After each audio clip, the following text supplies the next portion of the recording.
রিঙ্কির রান্নাঘরে অনেক অনেক শুভেচ্ছা ও শুভকামনা রইল। দেখো বন্ধুরা, আজকে আমার কাঁচা কলার একটা রেসিপি তৈরি করে দেখাবো আমি। তো চলো, আমি আর আমার বোন বসে পড়েছি, আর সেখানে দেখো সব ছুটিয়ে বেছে নিচ্ছি প্রথমে।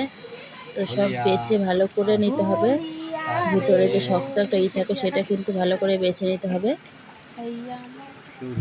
তা না হলে কিন্তু শক্ত শক্ত লাগবে। সেই জন্য কিন্তু ভিতরের যে শক্ত থাকে, দেখো আমরা কীভাবে বাছছি, তো এইভাবে কিন্তু করে সবাইকে ছুটিয়ে ছুটিয়ে ভিতরে শক্ত বেছে নিতে হবে, তারপরে কিন্তু কাটতে হবে। তো তারপর দেখো বেছে টেছে বোন কিন্তু কেটে দিচ্ছে, তো এভাবে গুছিয়ে গুছিয়ে কেটে তারপরে কিন্তু আমরা রেডি করব।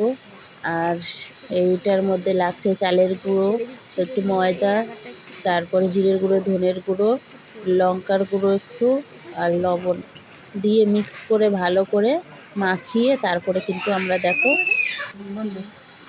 এরকম হলো। তো লাস্টে দুটো কাঁচা লঙ্কা দিয়েছি, তারপর কড়াই বসিয়ে সর্ষের তেল দিয়ে দিলাম। আর সর্ষের তেল দেওয়ার পর এ দেখো এক এক করে নাস্তা বলো বা চপ বলো বা বড়া বলো, যে যাই বলো, এগুলো কিন্তু এক এক করে ছেড়ে দিচ্ছি তেলের মধ্যে। কত সুন্দর দেখা হচ্ছে আর খেতে দারুণ টেস্ট।